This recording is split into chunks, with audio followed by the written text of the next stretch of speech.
Welcome to this special Italian wine podcast broadcast. This episode is a recording off Clubhouse, the popular drop-in audio chat. This Clubhouse session was taken from the Wine Business Club and Italian Wine Club. Listen in as wine lovers and experts alike engage in some great conversation on a range of topics in wine. If you enjoy listening, please consider donating through ItalianWinepodcast.com. Any amount helps cover equipment, production, and publication costs. And remember to subscribe and rate our show wherever you tune in.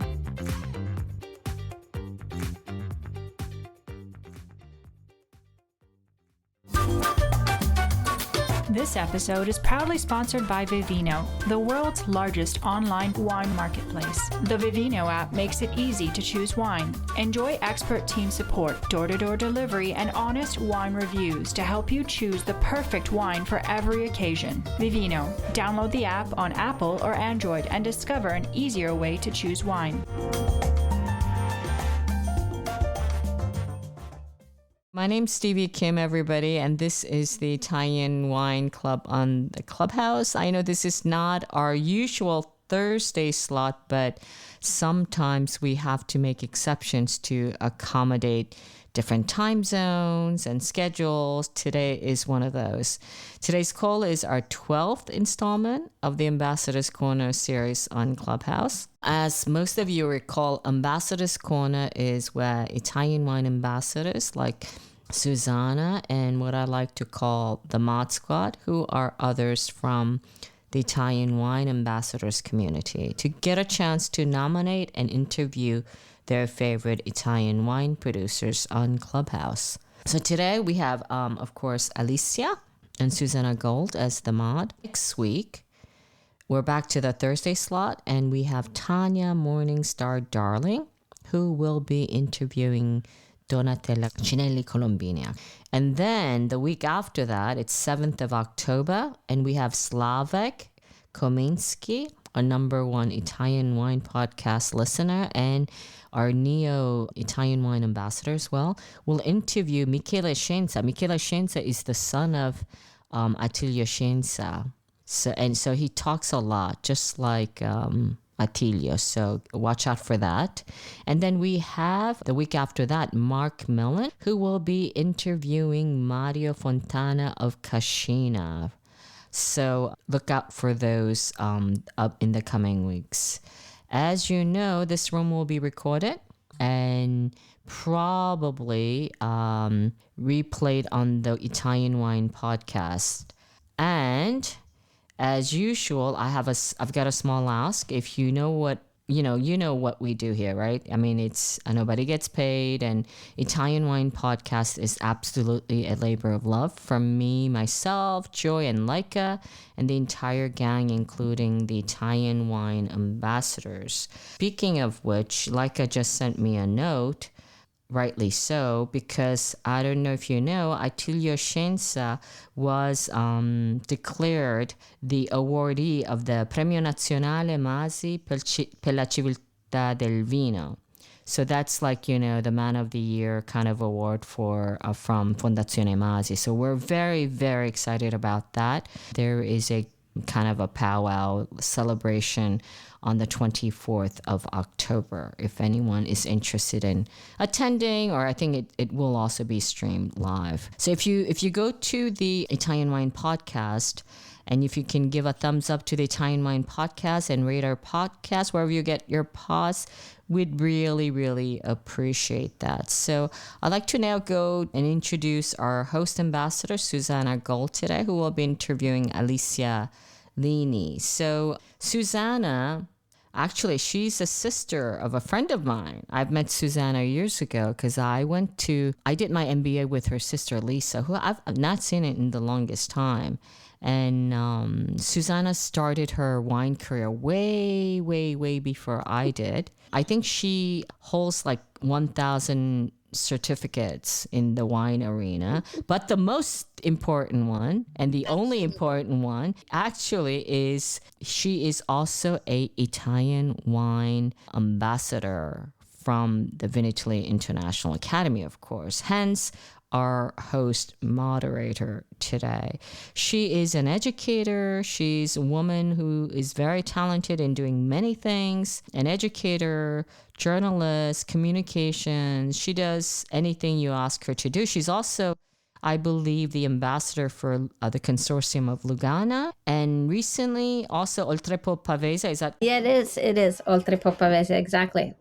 The Lombard regions at the moment. Yeah, Yes. and she has written for many, many magazines and periodicals. So listen, Susannah, the question I always ask are, of course, why did you choose Alicia Lini as your favorite producer to be interviewed today?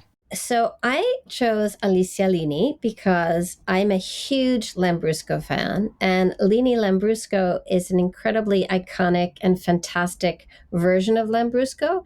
And I picked Alicia to feature because she's such a big proponent of Lambrusco, and I really admire her spirit, and kind of she's been everywhere, as a proponent of Lambrusco.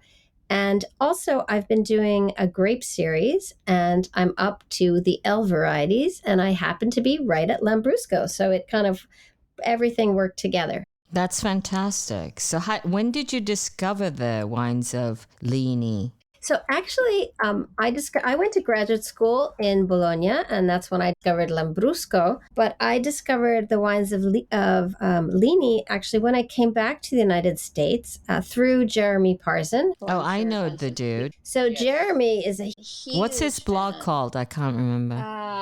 Do Bianchi. Right, Do Bianchi, yes. And he's a huge fan of Alicia's wines. And so he was always talking about them and writing about them. And I was like, these are Lambrusco wines that I haven't yet tasted.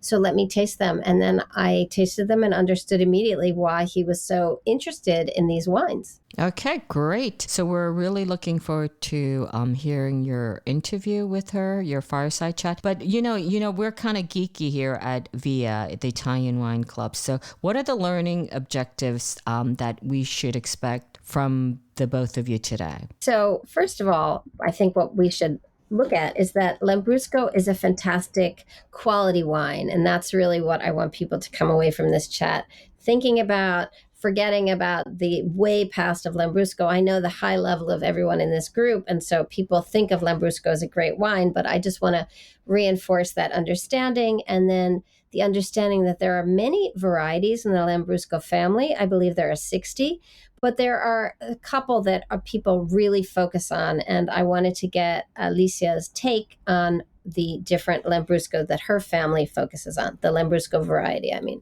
Okay, then that sounds fantastic. I have my drink ready, my wine. It's not Lambrusco, but it'll do for now. So I'll just shut up. This is the part where I shut up and I get to drink my wine. And to you.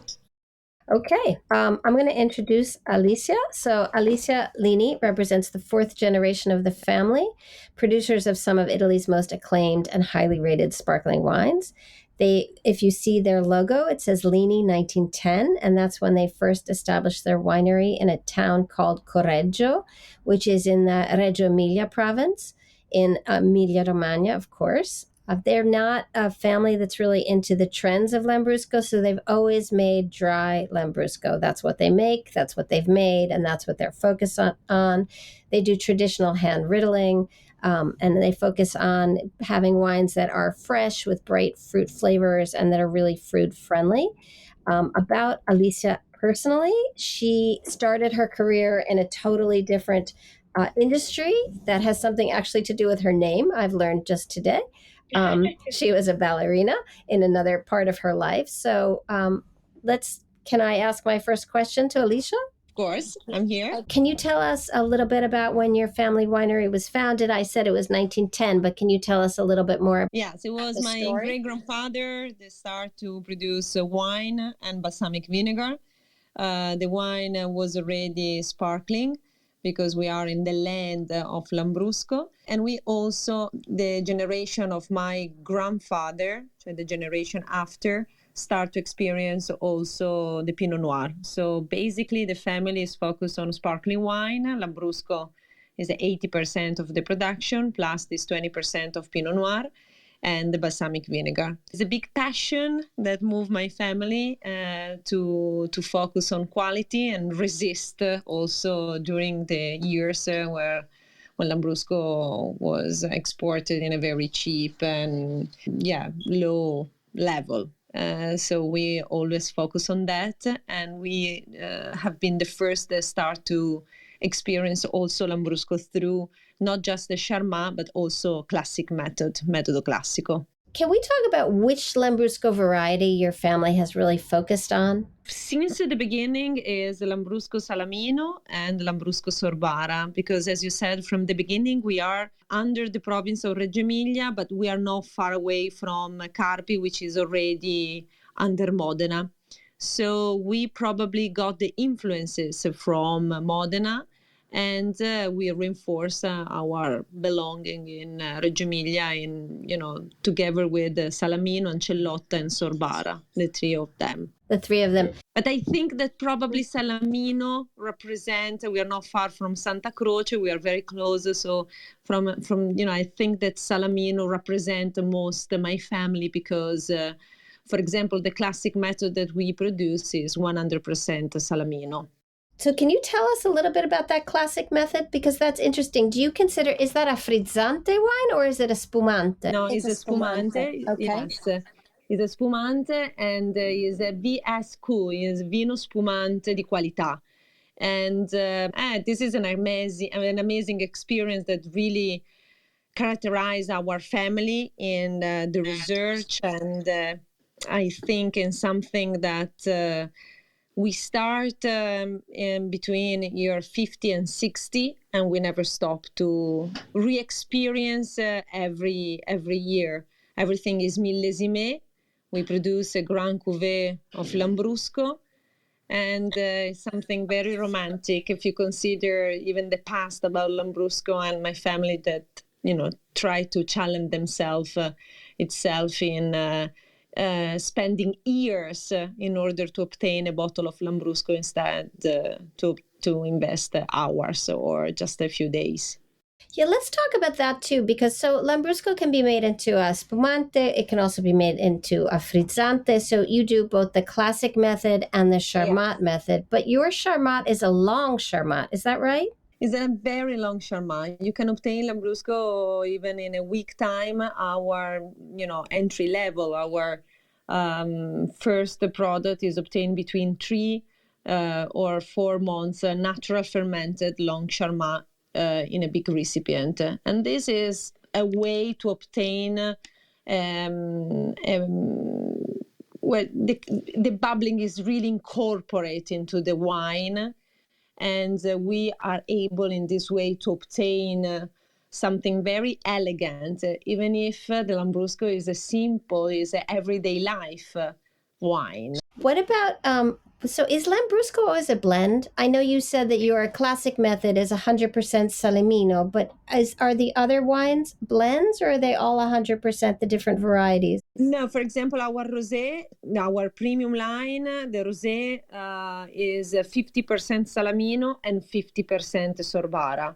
Or in the Lambrusca line, which is very well distributed in the United States, is 85% Salamino and 15% Sorbara. That's interesting. So it's kind of a decision of the different producers. So according to the legislation, it can be both. What about your favorite Lambrusco pairings? Do you have favorite pairings?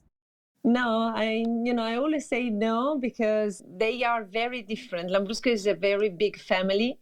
And even if our Lambrusco is under the Lini family, sometimes I really enjoy a glass of Lambrusco Rosé. Sometimes I really looking for a Lambrusco Scuro that is a little bit darker. Sometimes I cannot stay without a glass of Metodo Classico. It's like if I ask you which is your favorite shoes. Yeah, no, that's true. But do you feel like Lambrusco matches with different kinds of food? Do you ever drink Lambrusco with sushi, for example? Yes. I love Metodo Classico with the sushi and sashimi. I enjoy so much the rosé version with the fish in general. even, poor fish, sardoncini fritti, or a risotto with the frutti di mare, or with the tuna. I like this. I love Lambrusco scuro with the plates of cappelletti in brodo. I like. You're making me seriously hungry now. And I enjoy so much a glass of Lambrusco with the pizza. I joined once with Stevie a Clubhouse on pizza and a match with the wines, and Lambrusco came up. And I love also, I don't know, some bread with acciuga of Cantabrico and a glass of Lambrusco white or bianco, which is Lambrusco Salamino 100%. It's a very food-friendly glass. How do you make it bianco? There is no skin contact. Okay. And my family in the past started to produce Malvasia. Then at some point they stop and they start to experience Lambrusco Bianco because they have been attracted in the past and even today about France, champagne, awards, and everything. And at some point my family started to consider the idea that we can obtain a white Lambrusco, a blanc de noir of Lambrusco. And this works. So it works. Are you the only family that makes a white Lambrusco? I think I've only had one other one. I think a few, but just because sometimes it's more expensive to produce it because there are some technical operation that you can add to the entire process. And you have to be well affirmed into the market in order to be recognized for a certain quality. So you cannot produce a white Lambrusco and then fight on a bad level. So sometimes it doesn't worth it. And for my family, it makes. That's so interesting. What about, are there aspects of your what's the terroir like where you have your vineyards that contribute to the Lambruscos that you make? Does the soil have a lot of? Yeah, I have to say that Lambrusco, I think, is really improving now, also in the vineyards. But sometimes the mechanical picked up just compromise sometimes the quality, and I think that the quality you can obtain is about the terroir. It's true that the good wine born in the vineyards. So the selection is the base of everything. And my family is really maniac about that. But it's also the time of fermentation and all the process that we have in the winery, in the cantina, that makes the difference. And I think that once I tried to ask to my dad about the primary material, the terroir, and everything, and he answered me in this way, say, Alicia, we decided to focus on quality, and there are many, many factors that contribute to the final quality. And sometimes we can focus on grapes in general, but if me and you, we go to Champagne, we pick up the grapes of Dom Perignon and we come back and we try to produce Dom Perignon, doesn't come up Dom Perignon. And I just understood the easy, quick sample that he want to share with me, just to make me reconsider all the aspects that contribute to the final quality. So you know that picture on your website that looks like a rock band? Are those your brothers or your cousins? Like you and two handsome men? Who are those people? Are they your brothers or they're your cousins? Yeah, we are very cohesive. Yeah, we love this project because we really fight in order to make it, and we are a family team, and we're proud to be together. But not a rock band. No, we are not a rock band. No, but you look, because that photo just really makes you guys look like a rock band. So I digress. No, we are not a rock band, but what we are doing is rock. That's true. That is true. You do a symphony, everything that happens in your winery and in your amazing wines. So can we talk about how you see Lambrusco sort of globally and in particular in the U.S. market where I am? I think that we have an amazing perspective in front of us. And I don't know, you know our story. You know how much we fight in order to affirm our name, the distribution and everything. But I think we have a real chance if we really focus on quality and if we are focused together with other producers. To make Lambrusco more of a household name, you mean, in a different view of Lambrusco? In being real, Susannah, in being authentic, in not building any story behind, and just there is this time of storytelling, but the storytelling has to be true and has to be consistent. And anything has to be fake for the next years. And I think that everybody has a nice story to tell if it's true. And can we talk about, if I'm tasting Lambrusco in a glass, blind, let's say, because a lot of people who are listening are professionals or, really serious wine people. So how do I know that I'm tasting Lambrusco, quality Lambrusco? You're tasting Lini or you're tasting Lambrusco? Well, how about, let's start with Lini, and then how about Lambrusco in general? No. I think that if you approach a red sparkling wine, it's not difficult to focus on Lambrusco immediately, because Bracchetto can be sweet, but also, Lambrusco, you can find it sweet, or Bonarda, or I think that the low alcohol that is inside the glass of Lambrusco, I think that this is probably a characteristic that can put you in the condition to recognize the Lambrusco. Okay, so that's a marker. Yeah, I think, and if it's dry and authentic, when you drink Lambrusco, you really want to enjoy food with.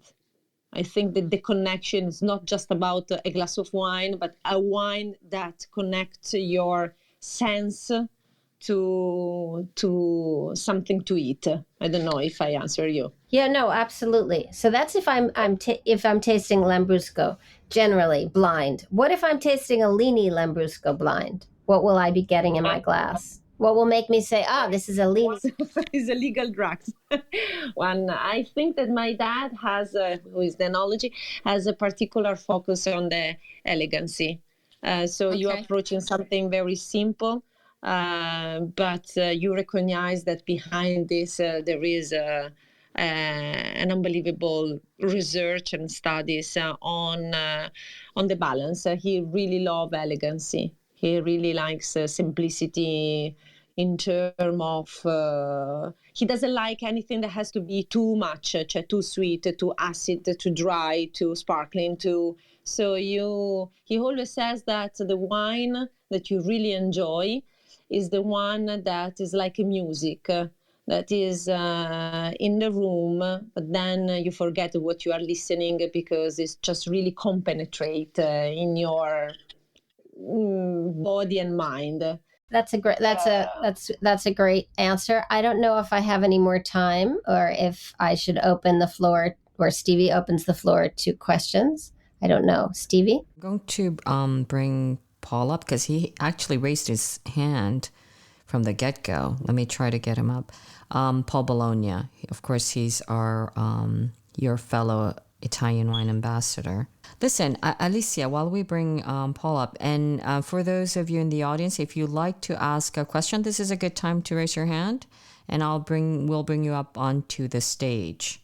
Paul, I'm trying to bring you up. I've invited you. Now you just have to accept. Let's try to do that. Listen, Alicia, in the meantime, can you give me, of course, give me the lowdown with regards to how many labels you have in total, and we what have is three lines. See. Okay, and what is we produce 3 lines. 2 are Charmat. We have La Brusca, which has been considered also from Wine Spectator the best sparkling wine in the world under $20. So this value quality price. La Brusca Bianco, Rosé, and Red, and Rosso. And then we have in Correggio line, still Charmat, but is more fermented because the Lambrusca is obtained between 3 and 4 months, and the in Correggio line between 6 or 7, so just double. And then we have Pinot Noir, Padosé, Metodo Classico Rosé, and Lambrusco Metodo Classico. That is something that you tasted in Opera Wine. Which one did we taste in Opera Wine? It was Metodo Classico Rosso, millesime 2006. And how, like, what is the production, like, in terms of volume of these? 10,000 bottles every year. Oh, my goodness. That's so, like, tiny. You can drink it basically in your family. We just make the remouage manually, Stevie, and we make the dégorgement manually. We sign every single bottles manually, so it's a hard work compared to also the Charmat that we just bottle twice, maximum 3 times a year. Oh my so goodness! So like what? That's really what about the other wines? How many do you? I mean, how many? Now we produce 300,000 bottles in total. 300,000 bottles in total, but we are at years in a I don't know, in the ocean. Really, we are very small. Oh, you're in terms of Lambrusco producers. Yeah. Well, thank you so much for sharing that wine with me. Too bad I didn't get a chance to drink, have a drop of any of that, but that's fine. The problem is like running up our wine is like time to drink my glass of now, Stevie. I want to just text you and say, look, it's impossible. The next time is gonna be possible. That you drink not another wine, but even another typology. So you need to have our Lambrusco just to taste. Yeah, to enjoy. I can. Yeah, the problem is like when you're running these events, it's like it's like you're the bride and of a wedding, right? You never get to eat the food, the taste of food. You're just too busy running around, right? There's so many great wines. We had 187 wines, the really the best of what Italy represents. But do you know I didn't get a chance to drink a glass of anything. It's not because they don't like me. It's just, I didn't have time. Yeah. But so, that sounds, I can't wait to taste some of your wines. So Paul, you had your hand raised since the get-go. It must be really, really important. Hello? Yeah, no, that was a mistake, but I do have a question. I feel like, everyone's had a drink already tonight. Okay, go ahead. Well, my question is, I've been to Modena before, but I haven't gone out into the countryside to go wine tasting. And what is that experience like? So if I'm staying the night in Modena and I came out to visit your winery, is it open to the public? Is it, what would the tasting entail? Do you mean if you visit Lini? Yes. You are always welcome to visit Lini. That's it. It's official. Everybody to Lini. Yes, it's true. It's like that. We are not an organization. We are a family. And I remember that the first time that, for example, Wine Book came, I was really embarrassed because I said, "Oh my God, we don't have nothing to show in a way. We are as we are." But we show our authenticity. So it's pane, salame, lambrusco, and a nice chat. And I see people that are joining us even tonight that just really already came. And I saw Fermented Boss that was here. Now is not anymore. And no, he is, but he just changed his avatar. Look at that. Okay. Okay. Does it look familiar? Paul. Now you can see it, right? No, Paul, you're welcome. Everybody are welcome. You can write me an email and we can accord each other and, based upon your and my agenda. And it's really a pleasure. You'll be sorry you've said that now. It's going to be like, It's my pleasure. 900 people in the Italian wine, community of Via. So they are welcome. I mean it. I never, when I say that I want to be authentic as my wine is, I don't say anything if I don't feel and I don't think what I'm saying, really, from my heart. Everybody are welcome. Of course, that if I'm in New York or I'm in the seaside, I will postpone the meeting. But, if not, I'm, a pleasure to have you here, Paul. Thank you. Thank you. Fermented Boss, hello. Hello, how's everyone doing?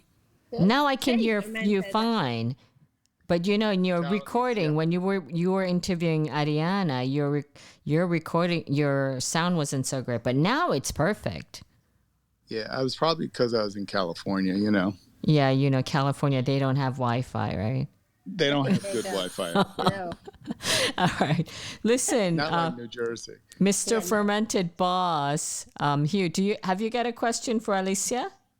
Two things. First of all, I just wanted to tell Paul and anybody else to definitely visit Lini, because she showed me the winery, her balsamic, and took me out and educated me on the local cuisine and what pairs best with the Lambrusco, and it's fantastic. What can you tell us? Share some of those pairings. Yeah, I probably don't remember how to pronounce. Yeah, but I know you're a man from New Jersey. I understand. Thanks, Stevie. Hey, Stevie, I'm from New Jersey too, and I can pronounce. I know, but you're fluent in Italian. You're a woman, right, Susannah. Yes, that's okay. true, Let's try your best, Mr. Priest. Gnocco fritto. Well, yes, exactly. You knew exactly what I was going to talk about. With culatello. Yes. Wait, Alicia, you're not. Let him. Give him a chance. The poor guy from New Jersey. Listen, Alicia is a wonderful, wonderful ambassador, and she helps me out very well. And thank you very much. So basically, it's fried dough, and they serve it with the local charcuterie. And real simple dish, but it was fantastic with the fat of the dough and the fat of the meats and the Lambrusco, the acidity. It just it made my afternoon after a long flight from New York. So I can tell everybody a big shout out to also Melissa, Laika, Andre, Annie, Corinne, Jody, Sheila.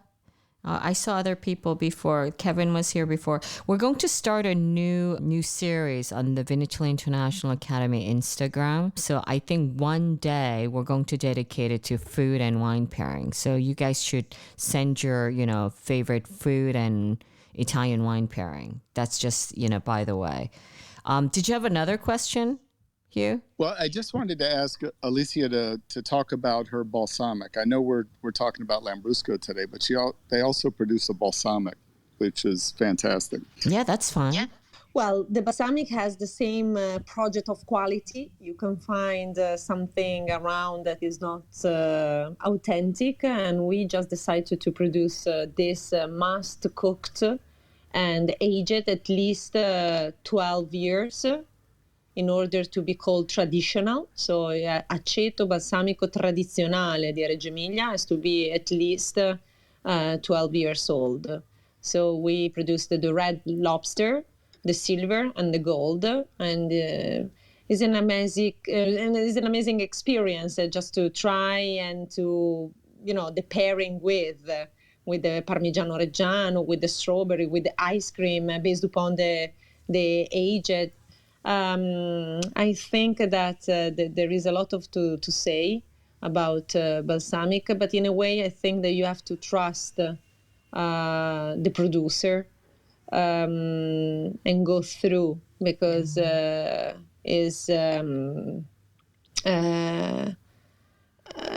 something that you don't have many opportunity to taste and to record in your mind and has a taste.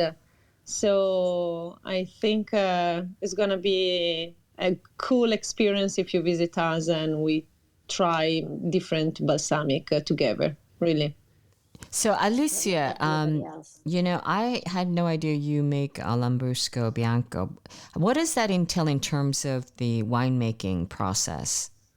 There is no skin contact from the beginning, because if you cut the grapes in the middle, the grapes is always white Yes. inside. So it's the skin that gives the colors to everything. So there is no skin contact. While, for example, there is just a skin contact for less than 24 hours for our rosé. And what are the grapes? There's Lambrusco Salamino 100%. Okay. And it's the same grapes that my dad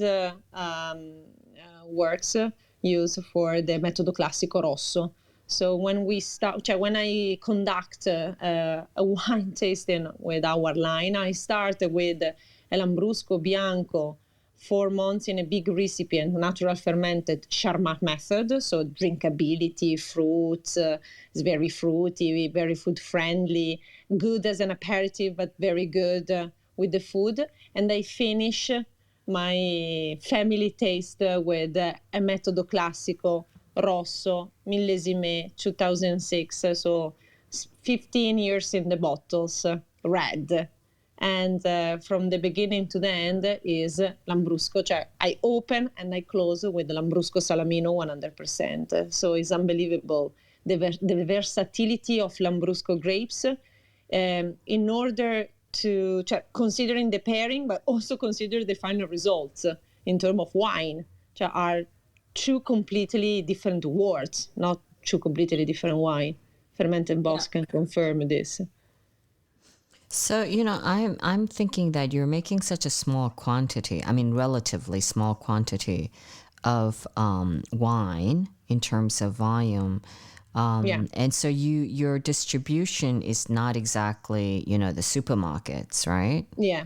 So how did you survive, or what was the pandemic the past 18 months for you in terms of sales and the pandemic was a flower comparing to the past years, because my family has been the first to start to export Lambrusco in the United States, but then we have to step back in the years where Lambrusco just became too industrial and too sweet and too cheap. So my family started to realize that we couldn't even compete, not just with that quality, but also with that kind of project. So we step back and my family choose this very pure position, molto purista, una scelta purista. But this purist decision just cut us out from the market, basically, because in that years the Lambrusco was just cheap and sweet, and we refused to produce it. And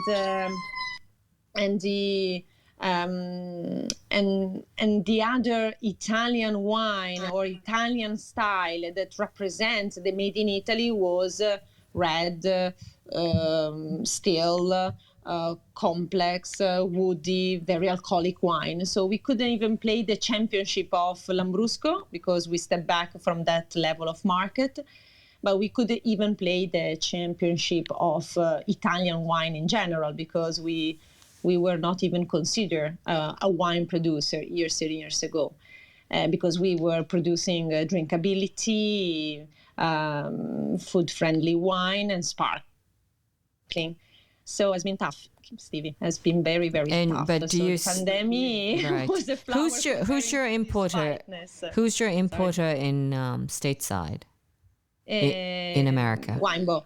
Winebow, okay. Winebow. Put myself in a plane, and as Susannah said, I try to divulgate the new face of through me, through my family, through our idea, through our story. I met friends, not just people, not just colleagues, but people that really believe in our project. And I didn't make anything by myself, but together with, and apparently we are do it. Okay, well, we certainly will do whatever we can to, help you and promote your wines. I think we can safely say that. Laika, who is our clubhouse manager, backstage manager, is on stage. Laika, I know you were looking for a house with your husband to be. I just arrived now here in Modena, so No, I really look forward to see. Yeah, you are welcome in Correggio. Fantastic. Amazing. Okay, I'll definitely go there. Well, okay. So here's my question. Susanna mentioned that you have another discipline before you became a winemaker. Is that right? So how did that help you in doing wine? I mean, like, how did this discipline allowed you? Okay, I don't know. I think that I studied ballet for 12 years, so I just got my final diploma in classic ballerina, but I was really young and I didn't realize what I was doing every day. I think that the passion just makes everything very lighter compared the real sacrifice that me and my family we made it. And what I learned, the discipline, how to be focused, how to be constant, consistent, that you can obtain what you want if you are focused. This mechanism, but from heart, not from heart, not in Italian say like a memory. No, from I think that this is really helped me in life. Yes, and then I went abroad. I took my bachelor and my master degree in UK, and when I come back, my dad, I want to stay in UK and take my PhD, but my dad asked me to come back, forced me to come back, basically, and say, Alicia, I need you. The family need a new generation to have a light. And I said, you have to come. If you like it, you stay. If you don't like it, you fly back. And I like it, and I try to stay. This is the little story. That's very inspiring. Thank you for sharing that. Listen, Susannah, do you have any other questions? Otherwise, I think I'm going to close up the room. That sounds great. Thank you so much for joining and dedicating all this time to us. It's been really great to share this conversation with you, Alicia, about your wines. And I know you have 3 daughters, so I'm sure there are people waiting for you. Alicia, where can we find you? Have you got a separate handle for your Instagram or? Yes, I'm on Instagram. You can write me there on Facebook, and my email is Alicia Lini, as my family name, 910.et. Alicia Lini910.it. Fantastic. So we'll be looking forward to writing to you and torturing you with many more questions, and can't wait. Yes, and sharing a glass together. Thank you so much. Super interesting. Thank you, Susannah. And don't forget to come back, you guys, next week. It's Tanya Morningstar Darling. This is really her name. It drives me nuts. She will be interviewing Donatella Cinelli Colombini. Back to the Thursday slot, 8 p.m. And that's a wrap. Ciao, ragazzi. Buon appetito. A voi. Ciao, ciao, ciao, ciao. Ciao. Thank you. Listen to the Italian Wine Podcast wherever you get your podcasts. We're on SoundCloud, Apple Podcasts, Spotify, Himalaya FM, and more. Don't forget to subscribe and rate the show. If you enjoy listening, please consider donating through ItalianWinePodcast.com. Any amount helps cover equipment, production, and publication costs. Until next time, chin chin.